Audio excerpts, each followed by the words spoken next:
Hello friend, welcome to the channel solution. आज के इस बुक रिव्यू में हम बात करने वाले हैं एक ऐसी किताब की जो कि मेरे हिसाब से बहुतों के द्वारा यूज की जानी चाहिए। इसका जो ऑब्जेक्टिव है, इसका जो प्रेजेंटेशन का तरीका है वो आपकी काफी हेल्प करेगा। लेकिन ये आज का बुक एमबीबीएस के बच्चों के लिए ही है और खास करके ऐसे बच्चे जो आगे जाकर के गायनेकोलॉजी में अपना करियर बनाना चाहते हैं, गायनेकोलॉजी हो या ऑब्स्टेट्रिक्स हो, इनमें अपना फ्यूचर बनाना चाहते हैं तो उनके ये काफी काम आएगा। तो आज का जो हमारा टेक्स्ट बुक है यह text book of gynaecology by Paras medical publisher और इसके जो राइटर हैं यह शैला बालकृष्णन। ये इसका 3rd एडिशन है। तो चलिए इस बुक के कुछ खास बातों के बारे में बात करते हैं, starting towards it's table of index, और आगे जाकर के इसके कंटेंट के बारे में बात करेंगे। लेकिन इससे पहले कि मैं इनके बारे में बात करना शुरू करूं और आपको आपके स्क्रीन पर दिखाना शुरू करूं, एक बात जरूर कहना चाहूंगा। जब बात आती है गायनेकोलॉजी की तो हमारे दिमाग में पहला जो इंप्रेशन पड़ता है रैंडमली वो ये है कि कोई फीमेल डॉक्टर होगी जिसके पास हम जाकर के कंसल्ट कर सकते हैं। ऑब्वियसली क्योंकि ये पूरी प्रॉब्लम, ये जो डिजीज या डिसऑर्डर है वो 100% रिलेट करता है फीमेल कैंडिडेट के साथ या फीमेल पेशेंट के साथ। तो एक साइकोलॉजी यही रहता है कि अगर हम फीमेल है, हमारी प्रॉब्लम फीमेल सिस्टम से एसोसिएटेड है, तो डेफिनेटली हमको ऐसे डॉक्टर से मिलना चाहिए, ऐसे गायनेकोलॉजी से मिलना चाहिए जो फीमेल कैंडिडेट हो, फीमेल डॉक्टर हो। बट आज के इस डेट में, इस मॉडर्न एज पे ये कोई बार नहीं रह गया, ये कोई कंपलसरी नहीं रह गया कि आप फीमेल डॉक्टर से ही कंसल्ट करें। आज के डेट में कई सारे मेल डॉक्टर ऐसे हैं जो गायनेकोलॉजी में अपना कैरियर सक्सेसफुली बना रहे हैं और उस सब के पीछे कारण है उनका बेसिक नॉलेज। क्योंकि लोगों को ये मतलब नहीं रहता आज के डेट में कि जेंडर क्या है, लोगों को इस बात से ज्यादा इंपॉर्टेंस रहता है कि उनका नॉलेज उस फील्ड में कितना है, कितना अच्छा वो कंसल्टेंस दे सकते हैं या कितना अच्छा वो ट्रीटमेंट कर सकते हैं। और उन सब का जो बेस होगा ऑब्वियसली होगा नॉलेज, और नॉलेज का जो सोर्स होगा वो होगा अच्छी किताबें। तो हम आपके लिए इसी सीरीज में आगे बढ़ाते हुए अब ये वाले चैप्टर लेके आए हैं गायनेकोलॉजी और ऑब्स्टेट्रिक्स के बारे में। तो आज की बुक की जो टॉपिक्स है, जो हेडिंग्स है, वो मैंने आपको डिस्कस किया। चलिए डिस्कस करना स्टार्ट करते हैं इसके टेबल ऑफ इंडेक्स से, जो कि आप अपने स्क्रीन पे पैरेलली भी देख सकते हैं। और डिस्क्रिप्शन बॉक्स में अगर आप चाहें सैंपल चैप्टर या फिर टेबल ऑफ इंडेक्स को, तो उसका भी पीडीएफ डाउनलोड कर सकते हैं। सबसे पहले अगर मैं बात करूं इनके बेसिक इंडेक्स की, तो इसमें सेक्शन वाइज कवर किए गए हैं। पहला सेक्शन होगा बेसिक्स इन गायनेकोलॉजी, दूसरा है रिप्रोडक्टिव एंडोक्राइनोलॉजी एंड इनफर्टिलिटी, तीसरा टॉपिक है हमारा जनरल गायनेकोलॉजी। हर एक पार्ट में और भी अधिक टाइटल होंगे, ये नेक्स्ट सेक्शन की बात कर रहा हूं। नेक्स्ट सेक्शन है आपका ऑन्कोलॉजी, उसके बाद हम बात करेंगे यूरो गायनेकोलॉजी, इसके बाद है फैमिली प्लानिंग। हर एक सेक्शन में कुछ ऐसी चीजों को इंक्लूड किया गया है जो रियल लाइफ से रिलेटेड है, कह सकते हैं कुछ कुछ केस स्टडी है और कुछ कुछ बेसिक थ्योरी को भी इसमें अडॉप्ट किया गया है। इसके बाद आखिरी सेक्शन 7 है आपका ऑपरेटिव गायनेकोलॉजी। कुल मिलाकर के इसमें अगर आप देखेंगे तो 447 पेजेस हैं और ये एक अच्छी किताब है। इसका एक और आपको टेल हिस्सा मिलेगा जिसके बारे में मैं अगले वीडियो में लेकर के आऊंगा। तो ये मैंने बात किया टेबल ऑफ इंडेक्स का। चलिए बात कर लेते हैं इसके बेसिक चैप्टर कौन कौन से इंक्लूड किए गए हैं। अगर आप गायनेकोलॉजी या फिर ऑब्स्टेट्रिक पढ़ रहे हैं तो पहला जो सबसे प्राइम इंपॉर्टेंस टॉपिक होगा वो होगा anatomy as well as physiology of female reproductive system. Basic knowledge start होता है बेसिक से, और बेसिक है आपका स्ट्रक्चर और फंक्शन। इसी को तो हम सेल बोलते हैं बेसिकली अगर देखा जाए तो। Structural and functional unit of life is equal to cell. तो आपका जो सेल है वो मिल करके किस किस तरीके के सेल से मिलकर के किस तरह का आकार और किस तरह के काम करने के तरीके को इवॉल्व करते हैं, वो हमारी एनाटॉमी एंड फिजियोलॉजी है। सो सबसे पहले तो हमको इसके पार्ट्स के बारे में जानना पड़ेगा, इंडिविजुअल पार्ट्स के बारे में जानना पड़ेगा, so that we may go further for detailing point of view. इससे हमको नॉलेज हमारा क्लियर होता हुआ चलेगा। इसके बाद हम बात करते हैं फिजियोलॉजी की। एनाटॉमी तो मैंने आपको कहा। दूसरा जो हमारा टॉपिक है इसमें वो है चैप्टर 2 रिप्रोडक्टिव फिजियोलॉजी, यानी कि रिप्रोडक्टिव सिस्टम की बेसिक फिजियोलॉजी क्या है, उसमें कौन कौन से पार्ट काम करते हैं वो एनाटॉमी में आ गया। ये पार्ट कैसे कैसे काम करते हैं, what is the basic way of their working phenomena is called physiology. तो इसमें आप देखोगे कि उनका बेसिक कंसेप्शन का क्या प्रोसेस होता है, कैसे oogenesis वगैरह होते हैं, कैसे इनका फर्टिलाइजेशन होता है, कैसे डेवलपमेंट ऑफ वूम्ब होते हैं और आगे जाके फीटस की डिलीवरी तक पूरी कहानी मूव करती है। हर एक पहलुओं को थोड़ा थोड़ा एक्सप्लेन करना बहुत आवश्यक है और आपको ये रिप्रोडक्टिव फिजियोलॉजी टॉपिक में इंक्लूड किया हुआ होगा डायग्रामेटिक रिप्रेजेंटेशन के साथ। इसमें अलग अलग पार्ट दिए गए हैं, कुछ बेसिक हार्मोन्स का भी इन्वॉल्वमेंट दिया गया है। हाँ, एक चीज और बताना भूल जा रहा हूं मैं आपको, आगे यू तो आप और पढ़ोगे हार्मोन्स रिलेटेड संबंधित समस्याओं और उनके रीजंस की वजह से कि क्या ये हार्मोन फर्टिलिटी या इनफर्टिलिटी में पार्ट प्ले करते हैं। डेफिनेटली जब हम बात करें फिजियोलॉजी की तो उसका एक हिस्सा यहां भी इंक्लूड होगा। मोस्ट ऑफ द केसेस कुछ बेसिक हार्मोन की अधिकता होने की वजह से कंसीव नहीं हो पाती, या कभी कभी उन हार्मोन की कमी की वजह से भी कंसीव नहीं हो पाते हैं। तो इन हार्मोन्स का पता लगाना, इन हार्मोन्स के इम्बैलेंस को वापस से रिस्टोर करके बैलेंस करना, ये आपको इस टॉपिक में मिलेगा। इसमें पेप्टाइड हार्मोन्स के बारे में मिलेंगे, आपको स्टेरॉइड हार्मोन के बारे में मिलेंगे, मतलब ऐसे हार्मोन, प्रोजेस्टेरोन, इन सब के बारे में मिलेगा जो कि कहीं ना कहीं एक बेसिक फिजियोलॉजिकल पार्ट प्ले करते हैं, including physiology of ovulation and menstruation. ये सब चीजें आपको मिलेंगी। क्या डिफरेंसेस है, क्या अबनॉर्मलिटीज है, क्या प्रॉब्लम हो रही है, मिनोरिया, डिसमिनोरिया, एमिनोरिया, इन तीनों चीजों का रोल अपन देखेंगे कि एमिनोरिया में क्या प्रॉब्लम होगा और डिसमिनोरिया में क्या इश्यूज आ सकते हैं रिगार्डिंग फर्टिलिटी या इनफर्टिलिटी, वो आप इस चैप्टर में देख पाओगे। साथ साथ आपको ओव्यूलेशन साइकिल भी यहां पे मिलेंगे, जो ल्यूटिनाइजिंग हार्मोन वगैरह हैं, एलएच हैं, इनके बारे में भी आपको जानकारी मिलेगी। और at the last of this topic आपको कुछ खास चीजें मिलने वाली हैं जो आप पैरेलली देख भी सकते हो, मैं आपको दिखा देता हूं। वह है key points and short notes as well as multiple choice question. Key notes मतलब इस टॉपिक को जब आप पढ़ते हैं तो इस टॉपिक में बहुत सारी चीजें रखी गई होती हैं, यानी कि सब चीजें अपनी जगह इंपॉर्टेंट हैं, बट उनमें से कुछ एक्सट्रैक्ट निकाला जाए, सार निकाला जाए, जो कि की है। ऑब्वियसली की मींस अ कुंजी, मूवमेंट फॉर द सक्सेस, ये बहुत इंपॉर्टेंट है। ये कौन कौन से पॉइंट्स हैं, इनको अलग से दिया गया है, मल्टीपल चॉइस क्वेश्चन भी दिए गए हैं ताकि एक बार आप शॉर्ट में रिकॉल कर सकें। इसके बाद सजेस्टेड रीडिंग है, ऑब्वियसली कि अगर आप फर्दर रीडिंग करना चाहते हैं, जो कि मुझे लगता नहीं कि इसके अलावा और भी आपको रीड करने की आवश्यकता होगी, तो रेफरेंस आप इस पर्टिकुलर टॉपिक का देख सकते हैं। Coming to the next bookmark which I have placed on the book, यह है आपका एबनॉर्मल यूट्राइन ब्लीडिंग, इसे हम शॉर्ट में AUB कहते हैं। There are so many reason behind the abnormal bleeding from uterine. ये अलग अलग कारण हो सकते हैं, इसमें कुछ बेसिक एनाटॉमी भी इन्वॉल्व हो सकती है, इनमें कुछ बेसिक फिजियोलॉजी भी इन्वॉल्व हो सकते हैं, इसमें हार्मोनल इंबैलेंस भी हो सकते हैं। तो यहां पे आपको मिलेगा कि उनको हम कैसे समझ सकते हैं। स्पेसिफिक लर्निंग ऑब्जेक्टिव में दो जो फिनोमिना है जिसको हम लोग बोलते हैं पाम एंड कॉइन क्लासिफिकेशन, वो भी आपको मिलेगा।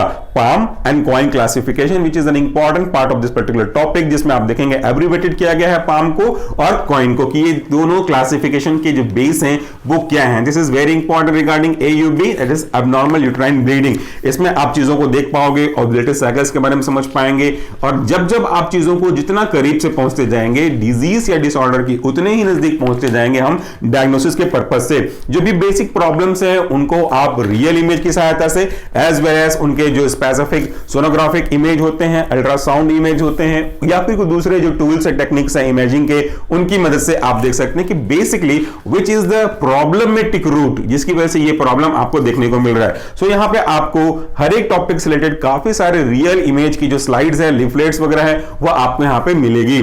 और इसकी जो लैंग्वेज है वो इजी है, मतलब एक प्रकार से बोला जाए कि आप इसे अगर एक बार पढ़ते हैं तो बेसिक चीजें टर्मिनोलॉजी को छोड़ करके आपको समझ में आने लगेंगी कि एक्चुअली वो बोलना क्या चाह रहा है। एंड टर्मिनोलॉजी को तो आपको बेस हमेशा हर एक सब्जेक्ट में क्लियर करते हुए चलना चाहिए।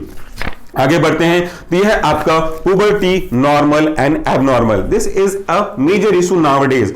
Puberty that means development of growth, a proper growth, that means युवा अवस्था को अचीव करना। ये puberty very very important. Puberty means होता है जब एक बच्चा धीरे धीरे बड़ा होने लगता है तो उसमें कौन से सेकेंडरी सेक्सुअल कैरेक्टरिस्टिक डेवलप होने लगते हैं, उसको आप एक रफ में पुबर्टी समझ सकते हो। और ये केवल दिखने के हिसाब से, यानी कि ऑब्जर्वेशन के पॉइंट ऑफ व्यू से, एनाटॉमिकल पॉइंट ऑफ व्यू से नहीं है। एनाटॉमिकली पॉइंट तो है ही है अपनी जगह, प्लस फिजियोलॉजी भी इसमें इंक्लूडेड है। जैसे फेस में हेयर का ग्रोथ करना, प्यूबिक एरिया में हेयर का ग्रोथ करना, डेवलपमेंट ऑफ सेक्सुअल कैरेक्टरिस्टिक का मूव करना, ब्रेस्ट का एनलार्जमेंट होना, ऐसे कई चीजें ऐसी हैं जो इसके अंदर इंक्लूड की गई हैं। और अगर ये चीजें अच्छे से नहीं अचीव हो पाती हैं, इनमें माल डेवलपमेंट होना हो जाता है, तो डेफिनेटली वो प्रॉब्लम को क्रिएट करेगा। इसमें बहुत सारी मेजर कॉम्प्लिकेशन भी हो सकते हैं। तो क्या एबनॉर्मल है और क्या नॉर्मल है और क्या थोड़ा सा अंडर लेवल में है, उनके बारे में आपको मिलेगा पुबर्टी के रिगार्डिंग। इसमें पुबर्टी से रिलेटेड जो भी केस स्टडी की गई है, डायग्रामिक रिप्रेजेंटेशन है, वो भी इसमें इंक्लूड किया गया है। जैसे कई बार ऐसा देखने को मिलता है कि फीमेल में ब्रेस्ट का एनलार्जमेंट प्रॉपर नहीं होता, जिसकी वजह से आगे जाकर के फीडिंग में कुछ बेसिक इशू आते हैं, नॉट ऑलवेज बट इश्यूज आते हैं। वो क्या क्या है? ओवर डेवलपमेंट भी एक इशू आ जाता है। कभी कभी आपने देखा होगा गैनेकोमैस्टिकिया की प्रॉब्लम, जिसमें हम देखते हैं कि मेल में भी ब्रेस्ट का एनलार्जमेंट होने लगता है। हालांकि वो इससे रिलेटेड नहीं है, बट जस्ट फॉर एग्जांपल आपको बता रहा हूं, कुछ बेसिक एडवर्स रिएक्शन हो सकते हैं या कुछ बेसिक हार्मोनल इंबैलेंस हो सकते हैं, जिनकी वजह से पुबर्टी में प्रॉब्लम आती है। तो यहां पे आप देख सकते हैं कि क्या क्या अलग अलग एबनॉर्मल और नॉर्मल सिंपल साइन है पुबर्टी के ग्रोथ होने के। इसके बाद आपको डिलेड पुबर्टी के जो बेसिक रीजन है वो आपको मिलेगा, जिसमें डेफिनेटली हार्मोन एक की रोल प्ले कर रहे होंगे, जैसे हाइपोगोनाडोट्रोपिक, हाइपोगोनाडिज्म। इसके बेसिक जो कॉजेस हैं वो कौन कौन से हैं, बेसिक मैनेजमेंट है वो कौन कौन से हैं, इनको आप लैब टेस्ट में कौन कौन से तरीके को फॉलो करके डायग्नोस कर सकते हो, एज वेल एज इमेजिंग के कौन कौन से टेक्निक हैं जिनको हम फॉलो करके ऑब्जर्व कर सकते हैं। यहां पे कुछ आपको बेसिक डायग्राम दिखाए गए हैं, डायग्राम नहीं बोलना चाहिए, पिक्चर्स दिखाए गए हैं जो कि रियल इमेजेस हैं विद देयर कंसर्न, और यहां पे इनको ब्लर भी किया गया है, जिसमें आप देख सकते हैं कि female representing different types of disease associated with the puberty. इसमें आप उनके हाइट के रिलेटेड, उनके ब्रेस्ट के एनलार्जमेंट से रिलेटेड और भी कुछ इश्यूज हैं जो कि आप यहां से देख सकते हैं, उनको समझाने का प्रयास किया गया है ताकि स्टूडेंट अच्छे से समझ सके। बेसिक चीज होती है कॉन्सेप्ट, और वो कॉन्सेप्ट क्लियर होता है विजुअलाइजेशन से। अगर आपको मैं बोलूं ऐसा ऐसा होता है तो शायद उतने अच्छे से चीजों को ग्रास्प ना कर पाए। जब आपको मैं दिखा दूं कि देखिए ये प्रॉब्लम है, ये सिम्टम है, ऐसा नजर आता है, definitely will get it very soon. तो ये हमारा बेसिक पॉइंट है जो कि आपको इस बुक में मिलेगा। वैसे भी आपको कई चीजें मिल रही हैं। अगला जो बुक मार्क लगाया मैंने वह है पॉलीसिस्टिक ओवरी डिजीज। कई जगह इसे पॉलीसिस्टिक ओवरी सिंड्रोम, पीसीओडी या पीसीओएस बोलते हैं, नाम अलग अलग बोल सकते हैं, प्रॉब्लम तो एसोसिएट वही है। और आज के डेट में this is emerging as one of the major problem, special reference to female, और ये इनफर्टिलिटी का एक मेजर कारण है और वो धीरे धीरे ग्रो कर रहा है। तो ऐसा ना हो कि इसके ऊपर और अधिक प्रॉब्लमेटिक सिचुएशन डेवलप हो सके, अर्ली स्टेज पे इसको डायग्नोस करना, मैनेजमेंट करना बहुत आवश्यक है, and for that you need a concept. That is why मैंने शुरू से ही कहा कि it is not a bar nowadays कि एक फीमेल के पास ही जाए, एक फीमेल एक मेल के पास भी जाएगी, because there is no such role of male और female, these are included under doctors only. But एक साइकोलॉजी है, आप कितना भी इसको अवॉइड करने की कोशिश करो, एक साइकोलॉजी है, a female wants to meet a female doctor preferably, but ये हमेशा नहीं, बट बिकॉज ऑफ कॉन्सेप्ट हम इस मिस कॉन्सेप्ट को रिमूव कर सकते हैं। उस कॉन्सेप्ट के लिए जरूरी है किताबें जो कि आपको मिलेगी। तो यहाँ पे पीसीओडी या पीसीओएस जो भी बोलना चाहें आप बोल लीजिए, उनसे एसोसिएटेड कौन कौन से प्रॉब्लम है, what is the basic reason of that particular PCOD, PCOS, what is the basic type of PCOD, उनको कैसे ठीक किया जा सकता है, कैसे मैनेज किया जा सकता है, या उनके साथ साथ कौन कौन से और प्रॉब्लम एसोसिएटेड हैं, उनको एक रे डायग्राम से भी क्लासिफाई की तरीके से दिखाया गया है ताकि आप समझ सकें कौन कौन से और प्रॉब्लम एसोसिएट हो सकते हैं। इसके पहले जो भी आपको मैंने इमेज दिखाई थी स्लाइड की, टर्नर सिंड्रोम भी उसमें इंक्लूडेड है, आपकी जो गले का एक हिस्सा है उसको चौड़ा हो जाना भी उसका एक पार्ट है। तो ऐसी कई चीजें इसमें इंक्लूड होती हैं जो कि यहां से भी आप इमेज में देख सकते हो। तो ये सब चीजें, ओबेसिटी होना या उनका प्रॉपर मैनेज ना हो पाना, डायग्नोसिस कैसे करेंगे, डिफरेंशिएशन डी डिफरेंशिएशन कैसे करेंगे, वो आपको मिलेगा। और ऑब्वियसली हर चैप्टर के बाद आपको की पॉइंट्स तो मिलेंगे ही मिलेंगे। की points is very very essential. आप शॉर्ट में इसको मेमोराइज कर सकते हो ताकि आपको ये काम आए। वैसे ही अलग अलग चैप्टर्स हैं बट हम सबको इंक्लूड तो नहीं कर पाते हैं। नेक्स्ट है इनफर्टिलिटी। ये कुछ ऐसे टॉपिक्स हैं जो आज के डेट में बहुत ही ज्वलनशील हैं, बहुत ही इन्फ्लेमेबल टॉपिक है infertility, just because of many reason. It may be personal reason, it may be family issue, it may be environmental reason, और it may be anything else. Just whatever the reason is that, problem हमारी हो रही है कि infertility की problem बढ़ रही है। अब यहां पे ये कहना सही नहीं है कि इसके पीछे कौन रिस्पॉन्सिबल है। It is not a matter of concern. जो भी पार्टनर रिस्पॉन्सिबल है तो fertility, because we are studying about the gynaecology, तो we need to focus on female related issues, although there are some point which are also related with the male, but focus है हमारा female के respective भी। तो यहां पे infertility के basic क्या कारण हो सकते हैं, जैसे मैंने कहा आपको, देखिए male factor, and female factor, but male factor तो है, बट गायनेकोलॉजी की बुक में फोकस हमारा फीमेल फैक्टर्स पे होगा। और ओव्यूलेशन का प्रॉपरली नहीं होना, आपके oocytes का प्रॉपर ना बन जाना, कई चीजें हैं जिनके थ्रू इनफर्टिलिटी की प्रॉब्लम हो सकती है। हार्मोनल इंबैलेंस हो सकता है जिसके अंदर आप एफएसएच, प्रोलैक्टिन, एफएसएच, एलएच, इनका लेवल काफी अगर बढ़ जाता है तो भी प्रॉब्लम हो सकती है।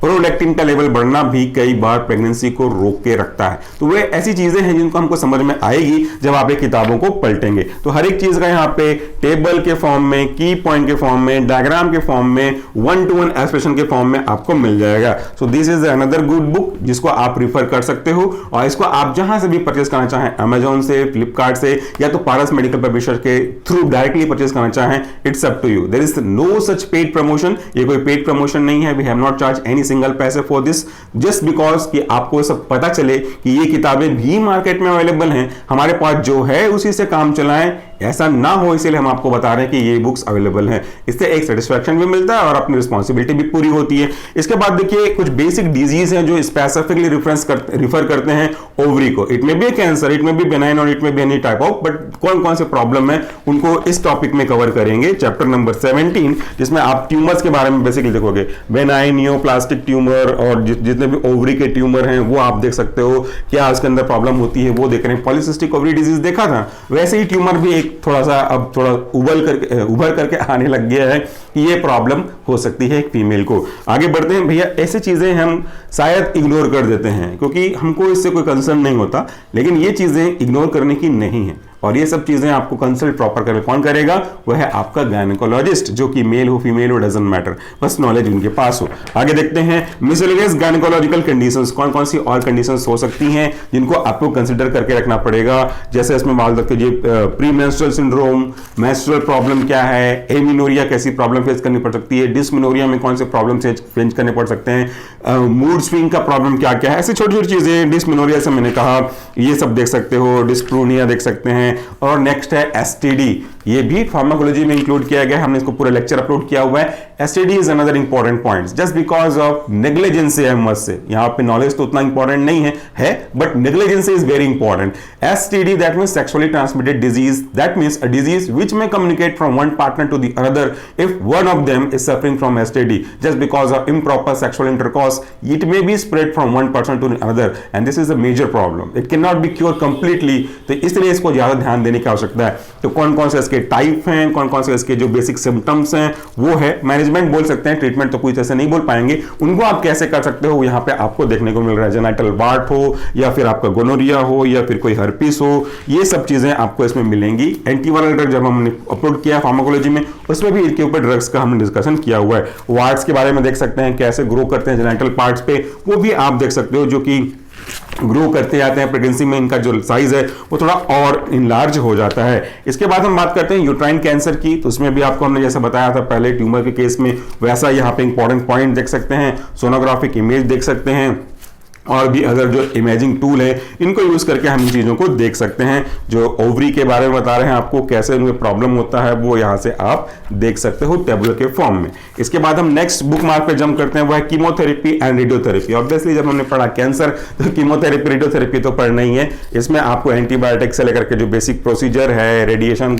है, उनके बारे में सब कुछ यहाँ पे एक्सप्लेन किया गया है। लास्ट में आपको key point, short notes as well as multiple choice question भी इंक्लूड किया गया है। आगे बढ़ते हैं hormonal contraception, as it is very important. आज के डेट में फैमिली प्लानिंग इसलिए इंपॉर्टेंट है क्योंकि इससे एक जो बच्चे होंगे उनकी संख्या कम होगी और उनको कंप्लीट पोषण एज वेल एज एजुकेशन देने में आप केपेबल इनफ होंगे। तो this is very very important कि आप अपनी कैपेबिलिटी के हिसाब से फैमिली को प्लान करना स्टार्ट करें। उसके लिए कौन कौन से मेथड्स हैं वो बताए गए हैं, हालांकि बहुत कम लोग इसके ऊपर बात करना चाहते हैं, बट ऐसा कुछ भी नहीं है। You need to talk with your doctor, you need to talk your family member openly, there is no such issue to hide this topic. इसमें आप कुछ कन्वेंशनल मेथड जानते हैं और कुछ नॉवेल मेथड्स भी हैं जिनको हम यूज कर सकते हैं, जिसमें आपके ओरल कॉन्ट्रासेप्टिव पिल्स के अलावा, प्रोटेक्शंस के अलावा कई चीजें आ सकती हैं, सर्जिकल मेथड्स आ सकते हैं, कॉपर टी इम्प्लांट्स वगैरह आ सकते हैं, तो इनको हम यूज कर सकते हैं, जो बहुत ही यूजफुल है आज के डेट में फैमिली प्लानिंग के पॉइंट ऑफ व्यू से। तो इसकी जानकारी आपको मिल जाएगी, इसमें की पॉइंट्स मिल जाएंगे, कुछ बेसिक हार्मोनल कॉन्ट्रासेप्टिव के और एक्स्ट्रा पॉइंट मिल जाएंगे, उनके जो मेथड्स हैं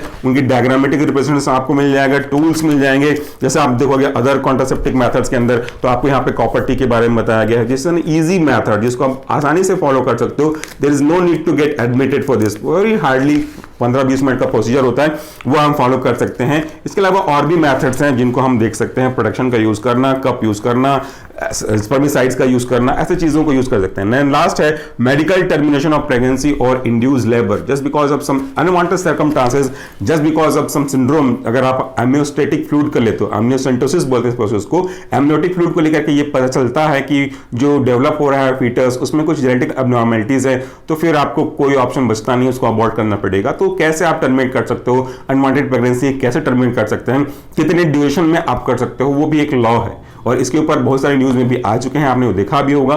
तो उनको कैसे अचीव किया जाता है, कैसे कंसल्ट किया जाता है, किन किन चीज़ों का ध्यान रखा जाता है, वो आपको यहाँ पे मिलेंगे। जो basic methods, tool and techniques हैं वो यहाँ पे आपको मिलेंगे। वैसे तो काफ़ी कुछ इंटरेस्टिंग चैप्टर्स है इसमें, ऑपरेटिव गायनेकोलॉजी भी है। मेरा भी मन करता है कि आपको मैं हर एक चीज़ों को एक्सप्लेन करूं, बट जो कि एक बुक रिव्यू है, लेकिन मैं बुक रिव्यू को एज सच बुक रिव्यू की तरह नहीं रिप्रेजेंट करता। इसको मैं ऐसे रिप्रेजेंट करता हूं कि भाई ये खुली किताब है, आप इसे देखें, समझें और आप अपने लाइब्रेरी में इंक्लूड करें। आज आपको मैं रिवील करता हूं कि मैं क्यों बुक रिव्यू सीरीज को स्टार्ट करता था। जब हम लोग अपने कैरियर में थे, जब हम स्टडी कर रहे थे, तो हमारे पास जो भी किताबें थी हम उन्हीं किताबों से काम चलाते थे। हमारे पास और कौन सी किताब होगी, कौन कौन सी किताबें अवेलेबल है, इसका नॉलेज नहीं था। जब आगे बढ़े दूसरी किताबें मिलती गई तो लगा कि अगर ये किताब हमको पहले पता चल जाती तो मेरा नॉलेज और अच्छे से क्लियर हो सकता था। ये पछतावा इसलिए हुआ क्योंकि मुझे पता ही नहीं था कि और भी कौन कौन सी किताबें हैं इस पर्टिकुलर टॉपिक के, इस पर्टिकुलर सब्जेक्ट के ऊपर। तो ये गलतियां मैक्सिमम जगह होती है। एज ए टीचर मैं कह सकता हूं कि बच्चे भी यही करते हैं, जो लाइब्रेरी में अवेलेबल है वही करते हैं। तो एटलीस्ट हमारे थ्रू और पब्लिशर के थ्रू और भी दोस्तों के थ्रू आपको ये तो पता चले कि इस सब्जेक्ट की ये किताबें मार्केट में अवेलेबल है, ताकि आप उनको देखो, समझो, पसंद आए तो परचेस करो। इससे आपकी काफी हेल्प होगी। आज नहीं, ये आगे बहुत काम आएगा। और ये जो बुक की एक रिव्यू है, किताबें हैं, वो वन टाइम इन्वेस्टमेंट है कि अगर आप एक बार रखते हो तो ये आपको लाइफ लॉन्ग काम आएगा। इसी के साथ thank you so much for watching this video. नमस्कार, टेक केयर। फीडबैक अगर देना चाहें तो कमेंट बॉक्स में आपका स्वागत है। Do take care again.